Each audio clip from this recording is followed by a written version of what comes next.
punto ito makakasama po natin sa linya ng telepono si Dr. Leo Olarte, Presidente ng Philippine Medical Association. Magandang hapon po, Dr. Olarte. Magandang hapon, Jiggy, at sa lahat mong taga-panood sa News TV, GMA, Apo. at si Dr. Leo Olarte po, ito, Presidente ng PMA. Apo, Doktor, matindi po naging reaksyon ng Philippine Medical Association, pati na po mga senador dito po sa campaign, dito sa ginagawa po ng BIR, kaugnay ng mga advertisement na inilabas po nila.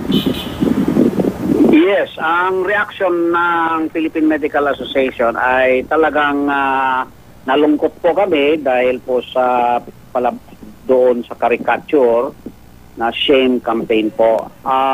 Kung meron mang iilan ng mga doktor po na hindi nagbabayad po ng buwis nila, yan ay konti lang po. Marami sa mga doktor po nagbabayad ng kanilang buwis. At sila po ay nalulungkot na sumama po ang kalooban nila dahil sila po ang natamaan sa picture na yan na pinapalabas po sa ng BIR sa ating mga dyaryo, no? So ang aming panawagan is sana instead of the strategy of a shame campaign, pwede i-shift na lang po natin sa positive campaign, inspirational and appealing to the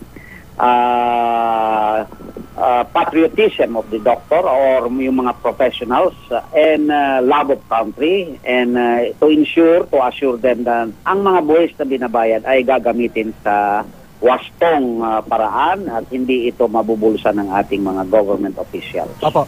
Pero meron pong demand sa pagkakaalam ko, kayo po, yung PMA, na para mag-apologize yung BIR dito po sa kanila pong inilabas na advertisement. Tuloy pa ho itong demand na ito po?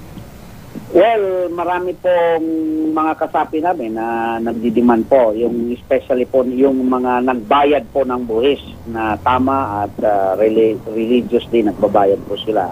Ang demand po nila is na mag-apologize ang ating kaibigan commissioner and itigil yung shame campaign. But we leave it to the discretion of the Honorable Commissioner. Nasa kanya po yan, kung ano po ang kanyang discretion. Ang amin lang pong panawagan is kung pwede po we shift to a positive strategy of inspiring, encouraging compliance with our obligation to pay our taxes. Apo. Pero sa panig po ng PMA, Philippine Medical Association, ano po yung pinaplano nyong gawin para yun nga po, yung mga hindi nagbabayad ng tamang buwis, magbayad na po sa susunod para hindi naman humadamay yung mga nagbabayad din? Talaga pong kami ay nananawagan po nga sa BIR na in our regional assemblies, magpadala po sila ng representative to give us lectures on how to properly calculate, compute the proper exact payment of our taxes. Alam mo po, ito yung arithmetic, no? And ang mga doktor, wala po silang panahon na mag-compute sa kanilang babayaran. Yung mga optional deduction, yung expenses which are allowable deductions, hindi po nila nakukompute yan dahil busy po ang mga doktor natin. Apo. Sa pag-alaga sa ating mga kababayan. Karamihan kanila din po, hindi rin po nakakabayad sa mga doktor. Hindi po sila nababayaran. Kaya din, yun po din ang nagiging problema ng mga doktor. Wala rin po silang natatanggap na professional fees galing sa ating mga pasyente. Apo. Na mahihirap po ang ating mga pasyente. Nadadamay po ang mga doktor. Wala rin po sila natatanggap na tamang bayad. More than 50% of our patients cannot pay our professional fees. Kaya libre po ang aming serbisyo sa ating mga kababayan. Pero yung mga, kumbaga, yung mga tinatawag pong big time doctors na kilala na hindi po mahilig magbayad ng buwis, meron po ba sa kapangyarihan ng PMA na parang obligahin sila o kailangan na sa regulasyon ng PMA na mag-issue po sila ng resibo? Meron po ba sa kapangyarihan po ninyo na gano'n? Opo, meron po kaming moral ascendancy, no? Meron po kaming kapangyarihan na makapagsabi po sa aming mga miyembro na magbayad po sila ng wastong buwis at mag-issue po ng resibo. Alam mo po,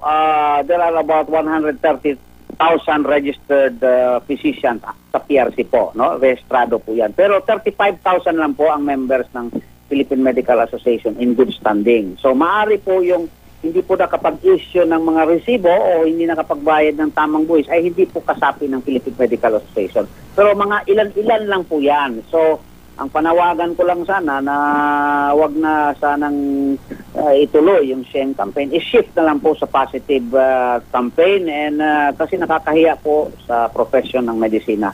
Ang mga doktor po ay willing po na mag-cooperar at magbayad po sa kanilang magbuhis, mag-issue ng resibo at ginagawa po ito ng mga outstanding members ng PMA, yung mga good members. Nagbabayad po silang buhis at nag-i-issue po ng resibo. Yung mga hindi nag-i-issue ng resibo, hindi po members ng PMA po yan. Opo. Maraming salamat po sa Dr. Leo Olarte, Presidente ng Philippine Medical Association. Salamat po, Dr. Olarte. Salamat po, Gigi. Salamat po.